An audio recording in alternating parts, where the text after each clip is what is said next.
मेरी 5 वर्ष की छोटी लड़की मिनी से पल भर भी बात किए बिना नहीं रहा जाता।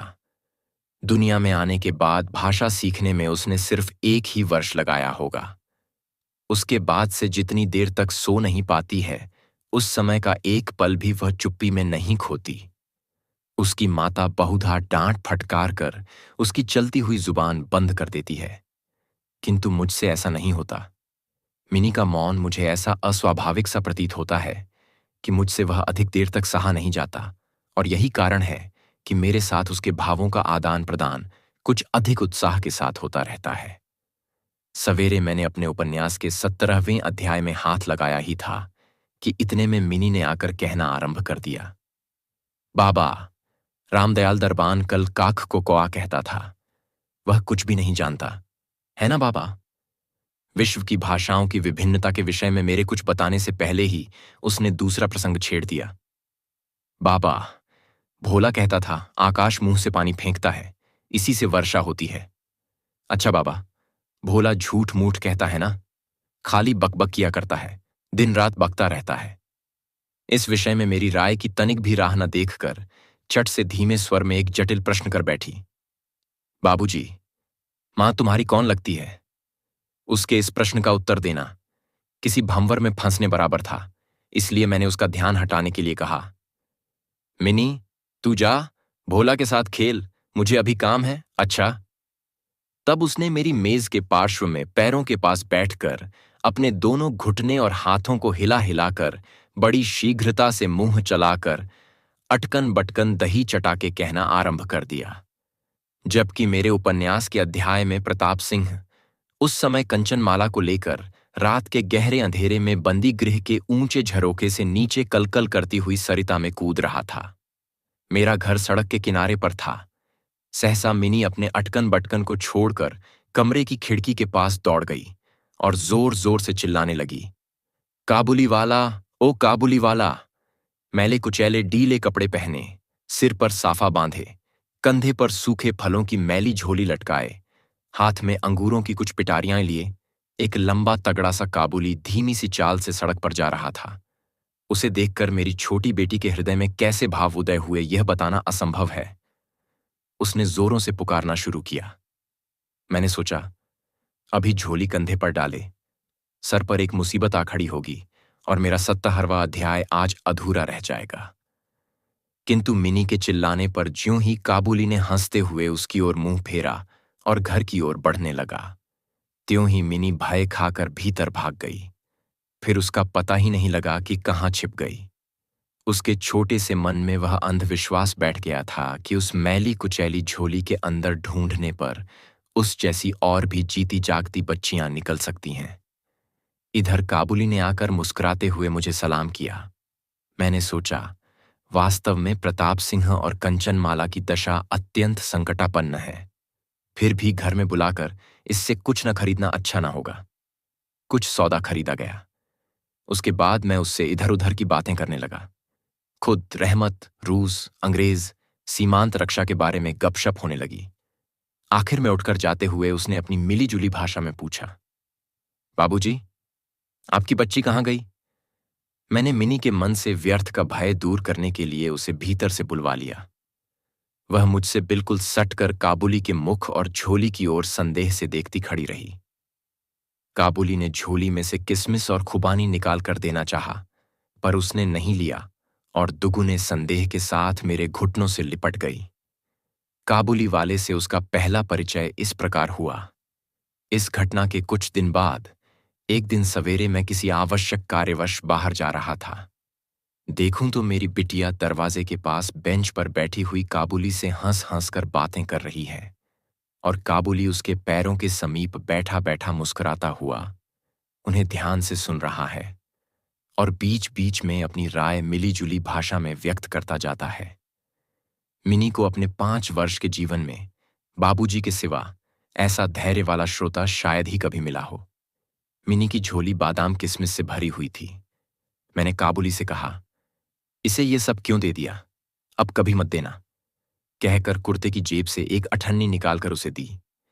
उसने बिना किसी हिचक के अठन्नी लेकर अपनी झोली में रख ली। कुछ देर बाद घर लौटकर देखता हूं तो उस अठन्नी ने बड़ा भारी उपद्रव खड़ा कर दिया है। मिनी की मां एक सफेद चमकीला गोलाकार पदार्थ हाथ में लिए डांट डपट कर मिनी से पूछ रही थी, तूने यह अठन्नी पाई कहां से? बता। मिनी ने कहा, काबुली वाले ने दी है। काबुली वाले से तूने अठन्नी ली कैसे? बता। मिनी ने रोने का उपक्रम करते हुए कहा, मैंने मांगी नहीं थी, उसने आप ही दी है। मैंने जाकर मिनी की उस अकस्मात मुसीबत से रक्षा की और उसे बाहर ले आया। पूछने पर मालूम हुआ कि इस दौरान में काबुली वाला रोज आता रहा है और पिस्ता बादाम की रिश्वत दे देकर मिनी के छोटे से हृदय पर बहुत अधिकार कर लिया है। देखा कि इस नई मित्रता में बंधी हुई बातें और हंसी ही प्रचलित है। जैसे मेरी बिटिया रहमत को देखते ही हंसती हुई पूछती, काबुली वाला, ओ काबुली वाला, तुम्हारी झोली के भीतर क्या है? काबुली, जिसका नाम रहमत था, एक अनावश्यक चंद्र बिंदु जोड़कर मुस्कुराता हुआ उत्तर देता, हाँ बिटिया, उसके परिहास का रहस्य क्या है, यह तो नहीं कहा जा सकता। फिर भी इन नए मित्रों को इससे तनिक विशेष खेल सा प्रतीत होता है, और जाड़े के प्रभात में एक सयाने और एक बच्ची की सरल हंसी सुनकर मुझे भी बड़ा अच्छा लगता। उन दोनों मित्रों में और भी एक आध बात प्रचलित थी। रहमत मिनी से कहता, तुम ससुराल कभी नहीं जाना। अच्छा, हमारे देश की लड़कियां जन्म से ही ससुराल शब्द से परिचित रहती हैं, किंतु हम लोग कुछ नई पीढ़ी के होने के कारण इतनी सी बच्ची को ससुराल के विषय में विशेष ज्ञानी नहीं बना सके थे। अतः रहमत का अनुरोध वह स्पष्ट रूप से नहीं समझ पाती थी।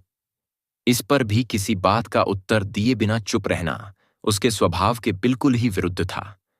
उलटे वह रहमत से ही पूछती, तुम ससुराल जाओगे?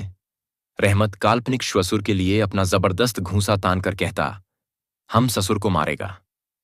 सुनकर मिनी ससुर नामक किसी अनजाने जीव की दुर्वस्था की कल्पना करके खूब हंसती।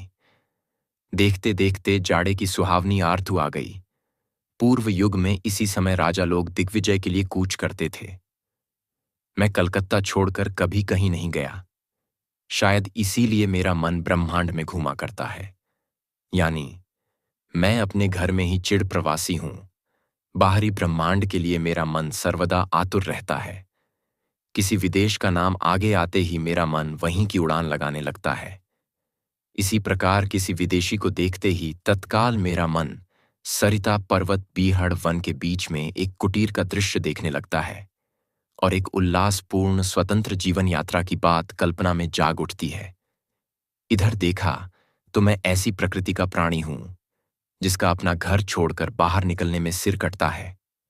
यही कारण है कि सवेरे के समय अपने छोटे से कमरे में मेज के सामने बैठकर उस काबुली से गपशप लड़ाकर बहुत कुछ भ्रमण का काम निकाल लिया करता हूं। मेरे सामने काबुल का पूरा चित्र खिंच जाता। दोनों ओर ऊबड़ खाबड़ लाल लाल ऊंचे दुर्गम पर्वत हैं और रेगिस्तानी मार्ग, उन पर लदे हुए ऊंटों की कतार जा रही है। ऊंचे ऊंचे साफे बांधे हुए सौदागर और यात्री कुछ ऊंट की सवारी पर हैं तो कुछ पैदल ही जा रहे हैं। किन्हीं के हाथों में बर्छा है तो कोई बाबा आदम के जमाने की पुरानी बंदूक थामे हुए है। बादलों की भयानक गर्जन के स्वर में काबुली लोग अपने मिलीजुली भाषा में अपने देश की बातें कर रहे हैं। मिनी की मां बड़ी वहमी तबीयत की है। राह में किसी प्रकार का शोरगुल हुआ नहीं कि उसने समझ लिया कि संसार भर के सारे मस्त शराबी हमारे ही घर की ओर दौड़े आ रहे हैं। उसके विचारों में यह दुनिया इस छोर से उस छोर तक चोर डकैत, मस्त शराबी, सांप, बाघ, रोगों, मलेरिया, तिलछट्टे और अंग्रेजों से भरी पड़ी है। इतने दिन हुए इस दुनिया में रहते हुए भी उसके मन का यह रोग दूर नहीं हुआ। रहमत काबुली की ओर से भी वह पूरी तरह निश्चिंत नहीं थी। उस पर विशेष नजर रखने के लिए मुझसे बार बार अनुरोध करती रहती। जब मैं उसके शक को परिहास के आवरण से ढकना चाहता तो मुझसे एक साथ कई प्रश्न पूछ बैठती। क्या कभी किसी का लड़का नहीं चुराया गया? क्या काबुल में गुलाम नहीं बिकते? क्या एक लंबे तगड़े काबुली के लिए एक छोटे बच्चे का उठा ले जाना असंभव है? इत्यादि। मुझे मानना पड़ता कि यह बात बिल्कुल असंभव भी नहीं है। भरोसा करने की शक्ति सब में समान नहीं होती। अतः मिनी की मां के मन में भय ही रह गया, लेकिन केवल इसीलिए बिना किसी दोष के रहमत को अपने घर में आने से मना न कर सका। हर वर्ष रहमत माघ मास में लगभग अपने देश लौट जाता है। इस समय वह अपने व्यापारियों से रुपया पैसा वसूल करने में तल्लीन रहता है। उसे घर घर दुकान दुकान घूमना पड़ता है। फिर भी मिनी से उसकी भेंट एक बार अवश्य हो जाती है। देखने में तो ऐसा प्रतीत होता है कि दोनों के मध्य किसी षड्यंत्र का श्री गणेश हो रहा है। जिस दिन वह सवेरे नहीं आ पाता, उस दिन देखूं तो वह संध्या को हाजिर है। अंधेरे में घर के कोने में उस ढीले ढाले जामा पाजामा पहने झोली वाले लंबे तगड़े आदमी को देखकर सचमुच ही मन में अचानक भय सा पैदा हो जाता है। लेकिन जब देखता हूं कि मिनी और काबुली वाला पुकारती हुई हंसती हंसती दौड़ी आती है और दो भिन्न भिन्न आयु के असम मित्रों में वही पुराना हास परिहास चलने लगता है, तब मेरा सारा हृदय खुशी से नाच उठता है। एक दिन सवेरे मैं अपने छोटे कमरे में बैठा हुआ नई पुस्तक के प्रूफ देख रहा था। जाड़ा विदा होने से पूर्व आज 2-3 दिन खूब जोरों से अपना प्रकोप दिखा रहा है। जिधर देखो उधर उस जाड़े की ही चर्चा है। ऐसे जाड़े पाले में खिड़की में से सवेरे की धूप मेज के नीचे मेरे पैरों पर आ पड़ी। उसकी गर्मी मुझे अच्छी प्रतीत होने लगी। लगभग 8 बजे का समय होगा। सिर से मफलर लपेटे उषाचरण सवेरे की सैर करके घर की ओर लौट रहे थे। ठीक इस समय राह में एक बड़े जोर का शोर सुनाई दिया। देखूं तो अपने उस रहमत को 2 सिपाही बांधे लिए जा रहे हैं। उनके पीछे बहुत से तमाशाई बच्चों का झुंड चला आ रहा है। रहमत के ढीले ढाले कुर्ते पर खून के दाग हैं और एक सिपाही के हाथ में खून से लथपथ छुरा। मैंने द्वार से बाहर निकलकर सिपाही को रोक लिया। पूछा, क्या बात है? कुछ सिपाही से और कुछ रहमत से सुना कि हमारे एक पड़ोसी ने रहमत से रामपुरी चादर खरीदी थी। उसके कुछ रुपए उसकी ओर बाकी थे, जिन्हें देने से उसने साफ इनकार कर दिया। बस इसी पर दोनों में बात बढ़ गई और रहमत ने छुरा निकालकर घोंप दिया। रहमत उस झूठे बेईमान आदमी के लिए भिन्न भिन्न प्रकार के अपशब्द सुना रहा था। इतने में काबुली वाला, ओ काबुली वाला, पुकारती हुई मिनी घर से निकल आई। रहमत का चेहरा क्षण भर में कौतुक हास्य से चमक उठा। उसके कंधे पर आज झोली नहीं थी। झोली के बारे में दोनों मित्रों की अभ्यस्त आलोचना न चल सकी। मिनी ने आते ही पूछा, तुम ससुराल जाओगे? रहमत ने प्रफुल्लित मन से कहा, हां, वहीं तो जा रहा हूं।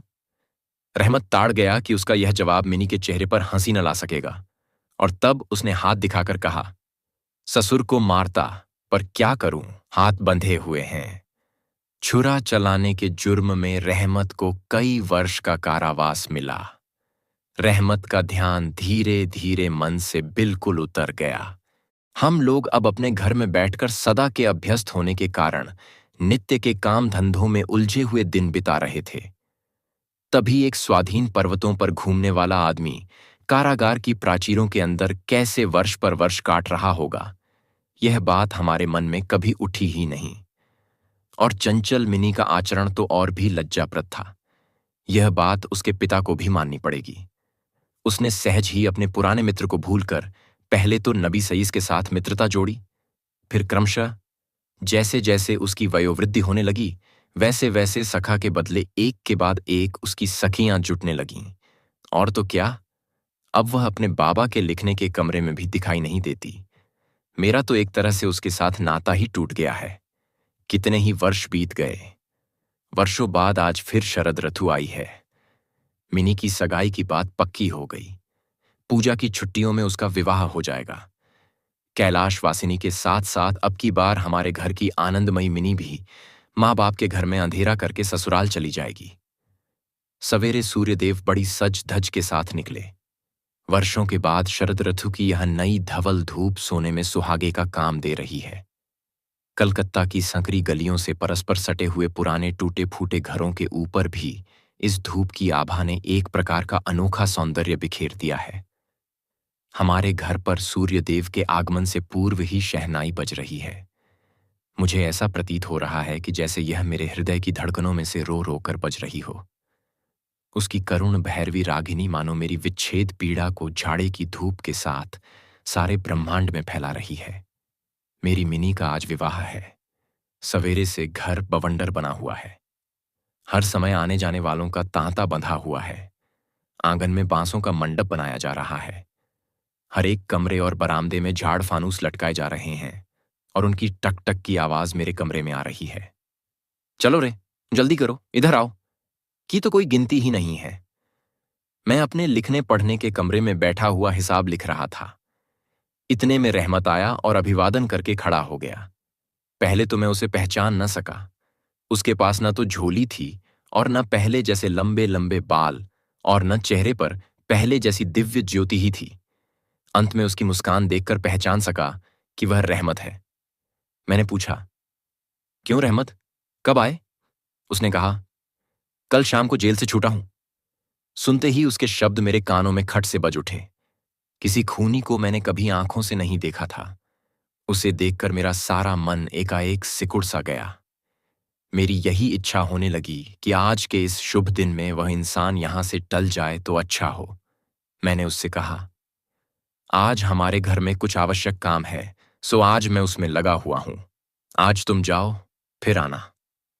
मेरी बात सुनकर वह उसी क्षण जाने को तैयार हो गया, पर दरवाजे के पास आकर कुछ इधर उधर देखकर बोला, क्या बच्ची को तनिक नहीं देख सकता? शायद उसे यही विश्वास था कि मिनी अब तक वैसी ही बच्ची बनी है। उसने सोचा हो कि मिनी अब भी पहले की तरह काबुली वाला, ओ काबुली वाला पुकारती हुई दौड़ी चली आएगी। उन दोनों के पहले हास परिहास में किसी प्रकार की रुकावट न होगी।